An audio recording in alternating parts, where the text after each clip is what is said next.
皆さんお久しぶりです。ジョブです。記念すべき YouTube2 本目。インスタで質問募集した時に、身長とか、大学で何学んでたかとか、なんで英語話せるかとか、結構パーソナルな質問が多くて、で、そういえば、俺自己紹介してないわと思って。みんななんだろう、編集された、ただ泣いて笑って恋をする俺しか知らないじゃんと思って。そういえば自己紹介してなかったと思って話したいことがいっぱいあるから、それをちょっとまとめ、15分に、僕の人生をまとめるっていうのが今回の2本目になります。興味がある人だけ見てください。僕の話をするだけなので、大した内容ではないから、ご飯食べながらとか、何かけん玉しながらとか、適当に流していただければ幸いです。で、基本情報のおさらい、幼少期、小中高、大学、留学のこの5個に分けて、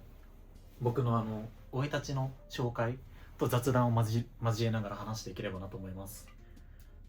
で、ちょっと早口になると意識してるんですよ。ゆっくり話すのは意識してるけど、もう絶対早口になるのは分かってるから、集中して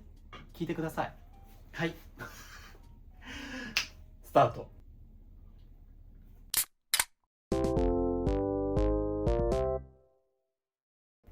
まず第1部、基本情報のおさらいからなんですけど、ご存知の通り僕小さいんですね。身長が165センチ、体重が63キロになります。で、もう部屋、グリーンルーム、マジでみんなでかくて、もう俺だけ65なわけよ。だからほんとみんなの隣に立ちたくなくて、結構横に並んでるやつ俺全部背伸びしてるの。背伸びしたり、無理してます。で、あと、基本情報、1998年生まれの今年28になる、乙女座、大型。で、めっちゃ泣くから絶対 F じゃんみたいなことすっごい言われるけど、僕は結構 T なんですよ、ちゃんと。で、MBTI は、ENTP、討論者。で、ここに出そう。多分めっちゃ E、めっちゃ N。確かに F と T はギリ T、で、めっちゃ P っていう感じ。で、基本情報ってそれぐらいで。あと趣味、洋画鑑賞。映画見るのが大好き。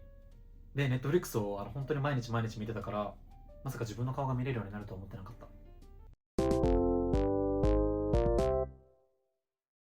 じゃあ次がパート2、幼少期の話。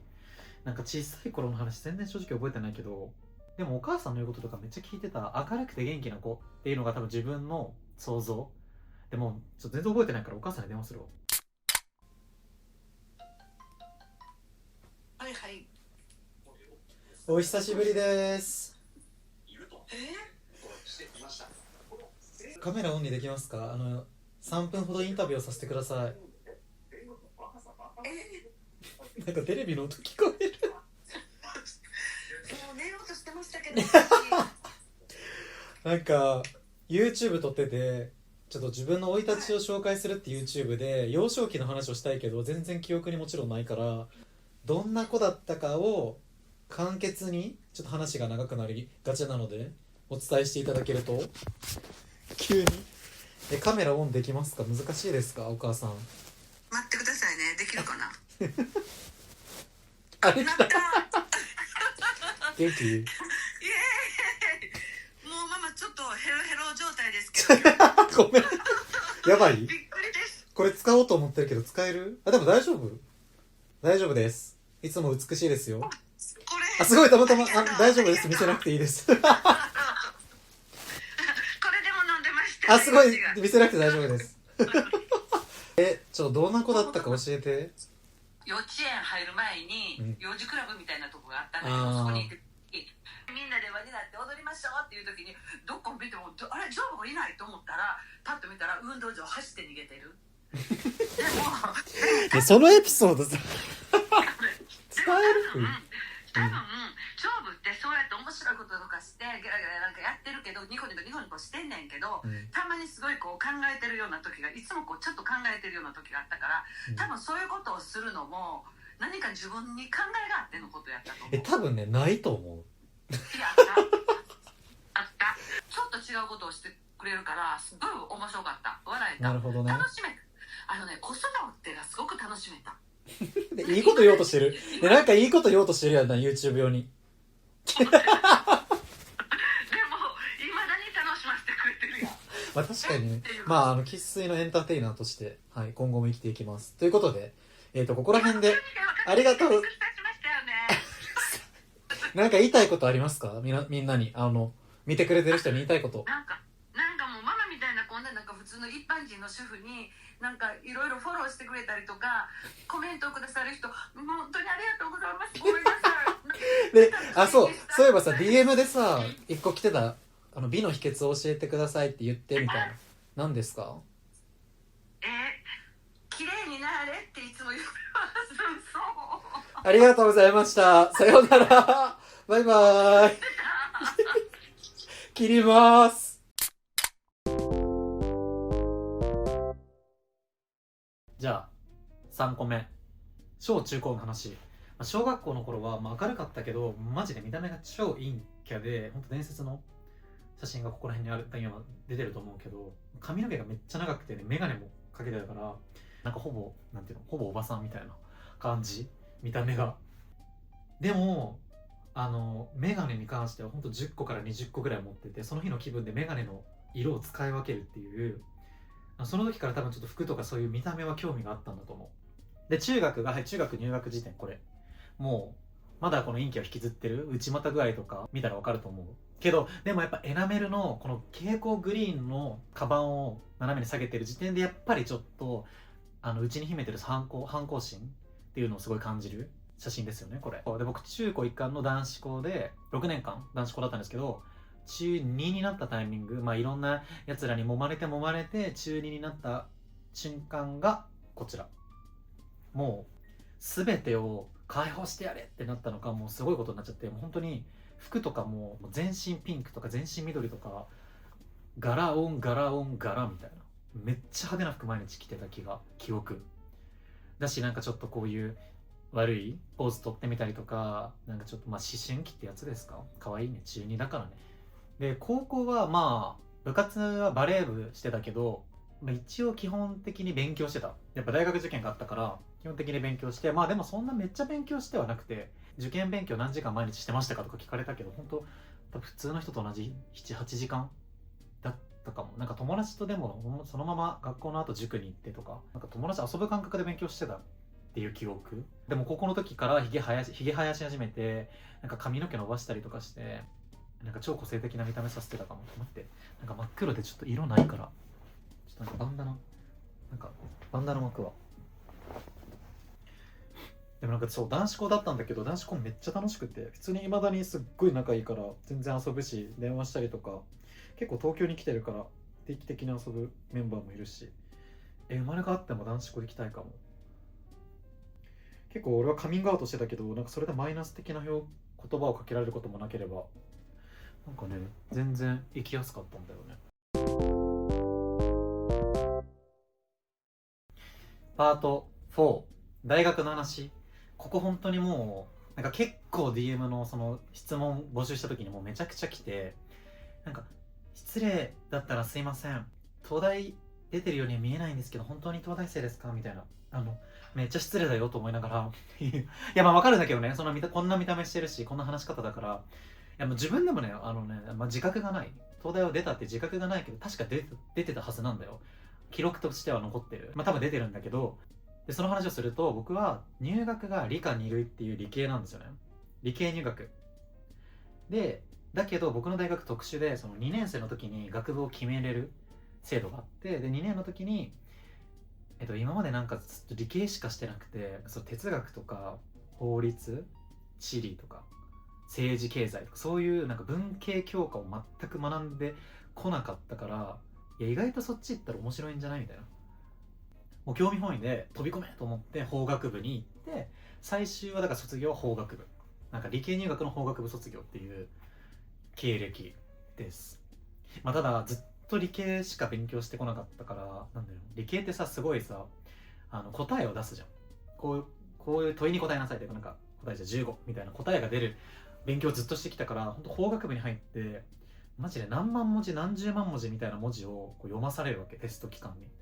もうそれが本当に頭がおかしくなりそうだし、なんか大学のテストいまだに覚えてるのが、なんか120分のテストで本当なんていうの、問題文1行みたいな、あなたにとって刑罰とは何ですか、定義した上であなたの考えを述べなさいみたいなんで、もうブワーってみんな書くみたいな。でも文章を書いたことないからさ、書くの苦手だからさ、マジで大変で、これ落としたら内定取り消しになるみたいな状況まで追い込まれて、でめっちゃ勉強して卒業はできたけど、マジそのテスト期間で10円ハゲが2個できたの俺。そのぐらい結構卒業大変だった。もう自分が法学部行ったから俺の自分のせいなんだけど、でもあの大学本当に変なやつが多くて、マジでなんか入学の初日にさ、なんか自己紹介のタイミングあるじゃん。で自己紹介でさ、なんか好きな素数は17ですとか、なんか好きな参考書はこれでみたいな、偉人は誰で誰でみたいな、みたいな。普通に考えたらいないわけよ。でもそれが結構なんかまあノーマルじゃないけど、そういう子がいっぱいいるのね。でなんなら俺が浮いてんのめっちゃ。でほんとみんな黒かグレーか白しか服着ないから、教室でなんか200人ぐらいいて、もうピンクで金髪でひげ生えてるやつなんか俺しかいないわけよ。だからもうなんかすごいやつ入ってきたみたいになるわけで、なんか超浮いてて、なんかちょっと多分ほんま腫れ物に触れるぐらいの感覚でちょっと見られてた気がする。まあでも仲いい子はいたんだけどね、未だに仲いい子はいるけど、多分浮いてた。なんかあんま友達多くはなかったかも。今まですっごい友達多く生きてきたけど、東大に関してはやっぱちょっとなんかね作りにくかった。なんかほんと申し訳なくて、やっぱ視座が低くて俺だけすごいねやりづらかった。でもねめっちゃ面白い子が多くて、それこそそのなんか素数がどうみたいなやつは今だに数学勉強してて、数学の研究者してたりとかさ、なんか偉くなってる人が多い。起業してるとか、もう大企業で今海外いる、ニューヨークいるとか、ほんといろんなとこに行ってるから、もうマジでいろんな話が聞けるのね。だからなんかね新鮮だし、その人脈を作れたっていうのが大学に入った一番良かったところかな。まあ、俺もねみんなにはないレンリアに出演したっていう新しい経験をシェアしてるので、互いに高め合ってる形ですけどね。ちょっと待って、暑いわ。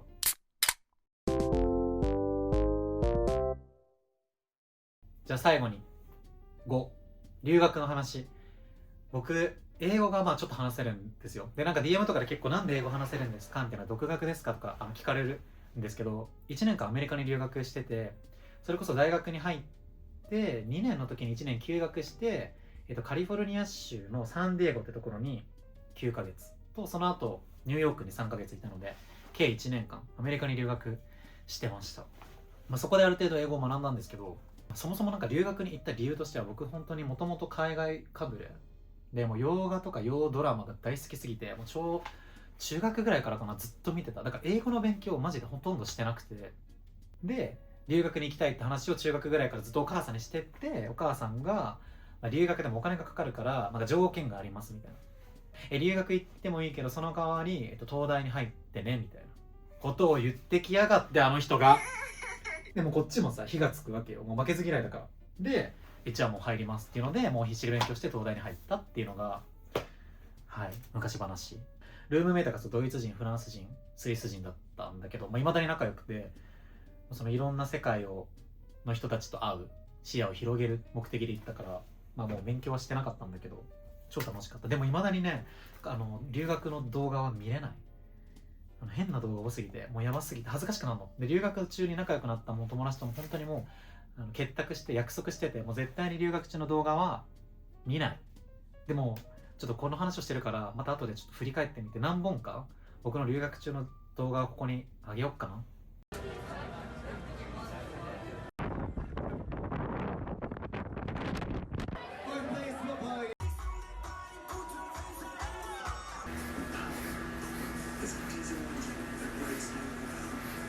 でも本当にね地獄みたいな状態だったから、ちょっとあんまり見せたくないんだけど、でも今話で気づいたけど、やっぱ新しいことが好きだったんだなっていう感じ。まあ小学校の頃もそうだけど、まあ例えば大学入っていきなり法学部に行くとか、留学するとか、バックパッカーするとか、なんか気づいたら年利が出てるとか、まあ多分ねあれなんだよね、新しいことに興味がありすぎる、まあ、よく言えば。悪く言えばまあマジで飽き性で続かないってところなんだけど、まあ、もういろんなところを見て、まあなんか自分の人生をいいようにこう進めていってるんじゃないって感じですかね。すごいいいようにまとめたけど。じゃあ最後にあれか、近況。今僕はもう会社を辞めて独り立ちしたわけですよ。でも今しかできないことがあるなと思って、本当存分にそれを生かしてやろうと思って YouTube とかしてるんですけど、まあ、結論、いい人を紹介してっていう感じ。はい、終わりです。最後まで見てくれてありがとうございます。てか1本目の動画めっちゃコメントしてもくれたし、なんかめっちゃ見てもらえて本当にすごい嬉しかった。だから、この動画はちょっとわかんないけど、何でもかんでも DM コメントしてください。僕全部見てるから。で、ちょっと YouTuber っぽいやつ最後やりますね。この動画少しでもいいなと思ったら、高評価、チャンネル登録お願いします。はい、バイバーイ。またね。